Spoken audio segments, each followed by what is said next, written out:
ఓం శ్రీ గురుభ్యో నమ. శ్రీ యోగి రామానంద యతీంద్రాయ నమ. శ్రీ లాహిరి మహాశైల జీవిత చరిత్రలోని 5వ అధ్యాయం యోగా రూఢులు. యోగిరాజులు అన్ని జీవుల్లోనూ అన్ని పదార్థాల్లోనూ నారాయణుణ్ణి దర్శిస్తూ ఉండేవారు. ఎవరైనా దర్శనార్థి కానీ భక్తుడు కానీ ప్రణామం చేస్తే వారు తిరిగి ప్రణామం చేసేవారు. కానీ ఎవరైనా పాదాలు తాకి ప్రణామం చెయ్యాలనుకుంటే వారు ఒప్పుకునేవారు కాదు. బ్రహ్మజ్ఞాని ఎవరూ తమ సాధనా ఫలితాలను డైరీలో రాసి పెట్టడం అన్నది ఎరగం. కానీ యోగిరాజ శ్యామాచరణులు మాత్రం ఈ మాదిరిగా 26 డైరీలు రాసిపెట్టారు. వారి సంతతి వారు వాటిని ఇప్పటికీ సురక్షితంగా ఉంచారు. శ్యామాచరణులు ఆ డైరీలు బెంగాలీ లిపిలో, హిందీ భాషలో రాశారు. వాటి ద్వారా వారి సాధనలోని వికాస క్రమాన్ని తెలుసుకోవడం కష్టమేమీ కాదు. సాధనలో వారు అత్యున్నత స్థాయిలో ప్రతిష్ఠితులై ఉండేవారన్న సంగతి ఈ డైరీల ద్వారా మనకు తెలుస్తుంది. వారు ఒకచోట ఇలా రాశారు: నేనన్నది ఏదీ లేదు, ఆత్మసూర్యుడే అంతా, పూర్తి యజమాని. ఆ ఆత్మసూర్యుడు తప్ప మరేదీ లేదు, ఆయన రూపం కింద రాస్తున్నాను అని రాశారు. ఆ తరువాత ఒక మనిషి ముఖాకృతి గీసి ఉంది. దాని తల మీద శ్యామాచరణులు ఇలా రాశారు: హం శ్యామాచరణ సూర్య, నేనే ఆ శ్యామాచరణ ఆత్మసూర్యుడిని అని. మరో చోట ఇలా రాశారు: జ్యోతి సమేతుడైన సూర్యుడే అంటే ఆత్మసూర్యుడే మహాపురుషుడైన బ్రహ్మ పరమానందం. ఇప్పుడు చాలా ఆనందం కలిగింది. ఇప్పుడు ఊపిరి పూర్తిగా లోపలే సంచరిస్తోంది. ఇలాంటి ఆనందం మరి దేనివల్ల జరగదు.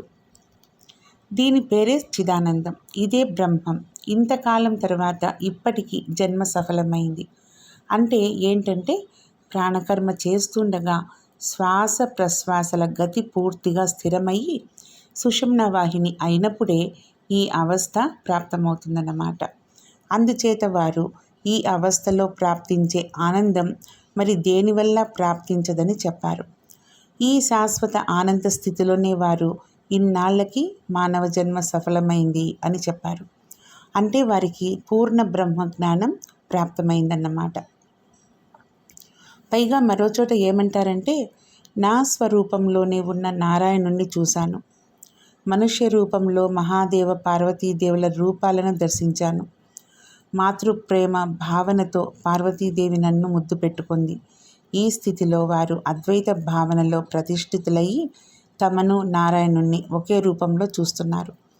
ఈ మాదిరిగా రాసిన కొన్ని వాక్యాలను ఉన్నవి ఉన్నట్టుగా ఇక్కడ ఇస్తున్నాం. యోగ సాధనలో వారు ఎంత ఎత్తున ఉండేవారో వీటి వల్ల మనకు తెలుస్తోంది. తమ భక్తుల్లో ఒకడైన కానిస్టేబుల్ బిందా హల్వాయిని ప్రశంసిస్తూ శ్యామాచరణులు ఇలా అంటుండేవారు: బిందా సచ్చిదానంద సాగరంలో తేలిపోతున్నాడు. అవకాశం ప్రాప్తించిన తరువాత వారి జీవన సాధన ఒక వరిష్ఠ ఆచార్యుల బృహత్తర భూమికలో మొదలవుతుంది. గురుకృప వల్ల అసాధారణ యోగ విభూతులకు అధికారులైనప్పటికీ కూడా ఈ మహాయోగి గృహస్థాశ్రమంలో ఉంటూ యోగ సాధన గురించి గృహస్థుల్లో ముఖ్యంగా ప్రచారం చేసేవారు. బ్రాహ్మణ, క్షత్రియ, శూద్రులనే ప్రతి ఒక్క వర్ణం వారికి, హిందూ, ముసల్మాన్, క్రైస్తవ మతాల వారికి, రాజమహారాజులు మొదలుకొని దారిన పోయే బికారి వరకు కూడా అందరికీ వారి కృపా స్నేహము లభ్యమయ్యేవి. దేవఘర్ నివాసి అయిన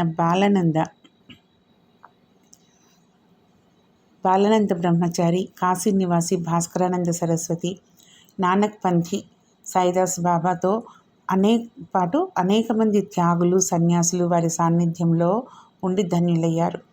కాశీరాజు ఈశ్వరీ నారాయణ సింహ అప్పుడప్పుడు త్రైలింగ స్వామి వారిని, వీరు తెలుగువారు కావడం వల్ల త్రైలింగ స్వామి వారన్న పేరు వచ్చింది, భాస్కరానంద సరస్వతి గారిని దర్శించడానికి వెళ్ళేవారు.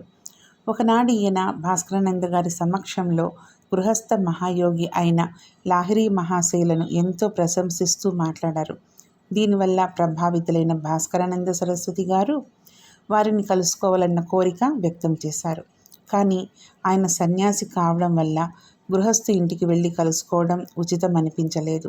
అందువల్ల ఆ గృహస్థ యోగిని అర్థించి ఎలాగైనా తమ దగ్గరికి తీసుకువస్తే బాగుంటుందని వారు రాజుగారిని కోరారు. మొదట యోగిరాజులు ఒప్పుకోలేదు. కానీ విశేష అనునయ వినయ అభ్యర్థనలు జరిగిన తరువాత అక్కడికి వెళ్ళడానికి అంగీకరించారు. రాజుగారు యోగిరాజు గారిని స్వయంగా తమ గుర్రబండిలో భాస్కరానంద గారి దగ్గరికి తీసుకెళ్లారు. మహామానవులిద్దరి సమాగమం జరిగింది. భాస్కరానంద గారు గృహస్థు యోగులైన లాహిరి మహాశయుల సాధనా పద్ధతి గురించి తెలుసుకున్నారు. ఆ సాధనా పద్ధతిని తమకు ఉపదేశించమని సంతోషంగా ప్రార్థించారు. ఇక్కడ కొంచెం విషయం మనం తెలుసుకోవాలి. అంటే బాబా గురించి, సాయిబాబా గురించి.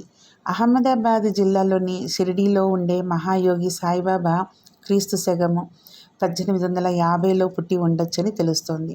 ఈయన క్రీస్తు శకం 1919 అక్టోబర్ 18వ తేదీన స్వర్గవాసులయ్యారు.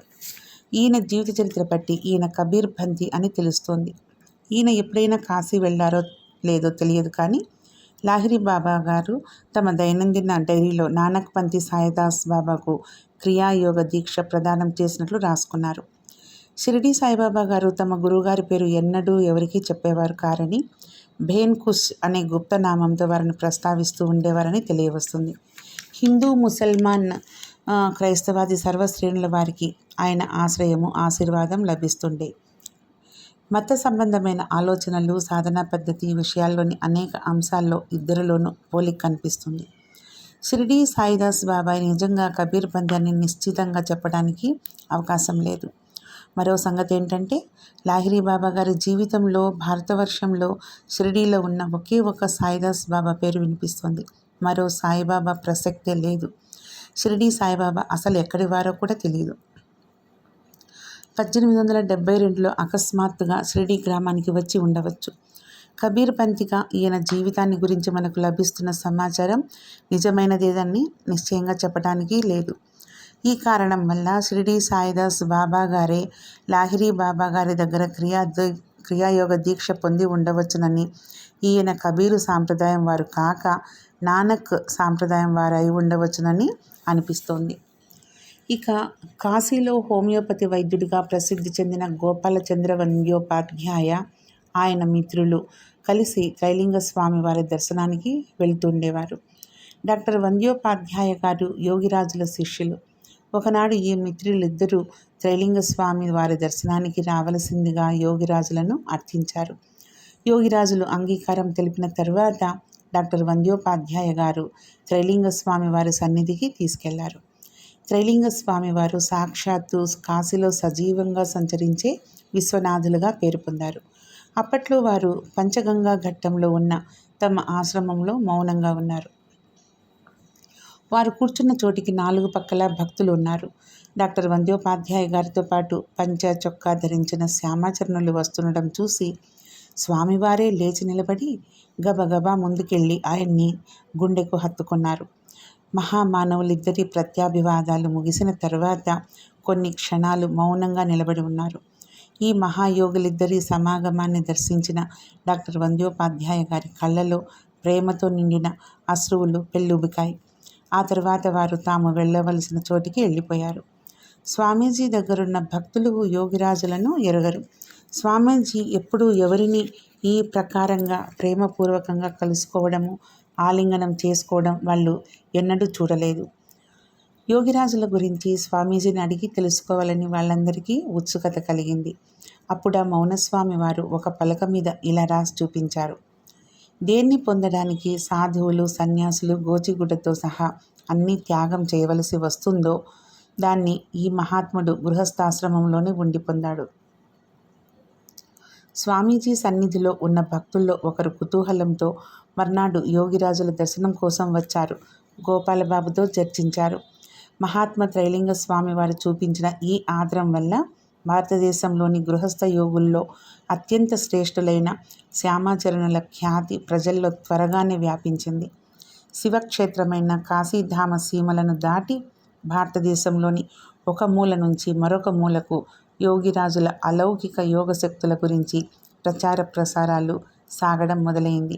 అన్ని వర్గాల, అన్ని వర్ణాల ప్రజలు వారి సిద్ధి, జ్ఞాన, ఆలోక కిరణాల చేత ఆకృష్టులయ్యి జాతి, మత, సంప్రదాయ భేద భావాలన్నింటినీ విడిచేసి వారి సన్నిధికి రావడం మొదలుపెట్టారు.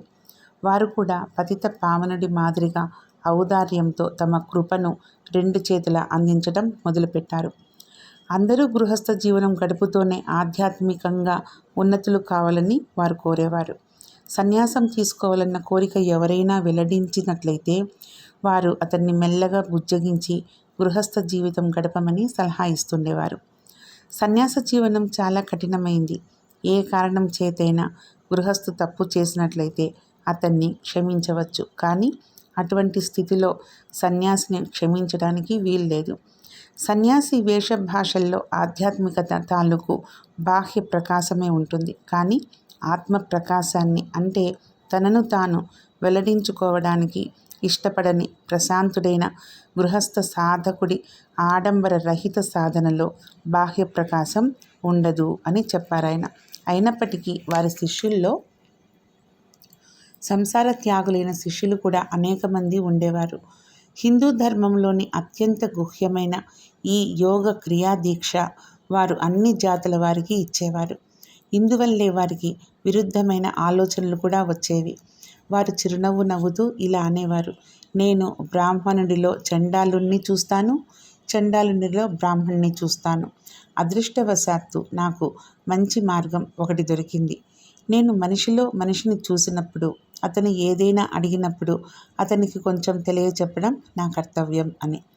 కాశీలో ప్రసిద్ధులైన దండిస్వామి విశుద్ధానంద సరస్వతి గారు గృహస్థాశ్రమంలో మహారాష్ట్ర బ్రాహ్మణులు. ఆయన కూడా యోగిరాజుల కృపకు పాత్రులయ్యారు. కాశీలో ఉన్న అహల్యాబాయి ఘట్టానికి దగ్గరున్న విశుద్ధానంద మఠంలో ఉంటుండేవారాయన. యోగిరాజుల మహాప్రయాణానంతరం కూడా ఆయన చాలా కాలం జీవించే ఉన్నారు. చనిపోవడానికి ముందు ఆయనకు కష్టం చాలా కలిగేది. ఆయన పడుతున్న ఈ అవస్థ చూసి యోగిరాజుల కుమారులు తిన్కోడి లాహిరి తరచుగా ఆయన్ని చూడ్డానికి వెళ్తుండేవారు. ఆ రోజుల్లో ఆయన సేవ విషయంలో కొంత ఉపేక్ష కూడా జరుగుతుండేది. ఇందువల్ల ఆయన ఒకనాడు తమ ప్రస్తుత జీవనాన్ని నిందించుకుంటూ తిన్కోడి లాహిరితో ఇలా అన్నారు: గృహస్థాశ్రమమే మంచిదని ఇప్పుడు నాకు తెలుస్తోంది. ఈ ప్రకారంగా విశుద్ధానంద సరస్వతి గారు గృహస్థాశ్రమానికి విశిష్టమైన గౌరవాన్ని ఇచ్చారు. సర్ గురుదాస్ వంద్యోపాధ్యాయ, కాళీకృష్ణ ఠాకూర్ యోగిరాజుల దర్శనం కోసం చుచుడా న్యాయస్థానంలోని ప్రసిద్ధి పొందిన ఒక వకీలుతోనూ, యోగిరాజుల శిష్యులైన సురేంద్రనాథ్ గంగూలీతోనూ కలిసి కాశీ వచ్చి రంగాపూర్ కాకినా స్టేట్ అతిథిశాలలో బస చేశారు. ఆ సమయంలోనే ఈ మహానుభావులిద్దరూ యోగిరాజుల దగ్గర క్రియాదీక్ష పొందినట్టు సురేంద్రనాథ్ గంగూలీ గారు తర్వాత చెప్పగా తెలిసింది. ఉదయపూర్ రాజు సోదరుడు, అక్కడి శ్వేతకుష్ఠ అంటే బొల్లి రోగి ఒకరు వారి దగ్గర దీక్ష పొందారు. ఈ శ్వేతకుష్ఠ రోగికి ఆ రోగము తగ్గిపోయినట్టు, యోగ సాధనలో అతడు చాలా ఉన్నత స్థితి పొందినట్టు ఉత్తరోత్తర తెలిసింది. హుగ్లీ జిల్లాలోని శ్రీరాంపూర్లో శ్యామాచరణ్ లాహిరి అన్న పేరు గల మరో ప్రసిద్ధ వ్యక్తి ఉంటుండేవారు. ఆయన యోగిరాజుల దగ్గర క్రీస్తు శకము 1888 అక్టోబర్ 15వ తేదీన దీక్ష పొందారు. కానీ యోగిరాజులు జీవించి ఉండగానే ఆ శ్యామాచరణులు తనువు చాలించారు. ఈ వార్త పత్రికలో పడడం వల్ల అనేక మంది భక్తులు భ్రాంతిపడి కాశీలో యోగిరాజుల నివాసానికి ఉత్తరాలు రాశారు. ఓం శ్రీ గురుభ్యో నమః.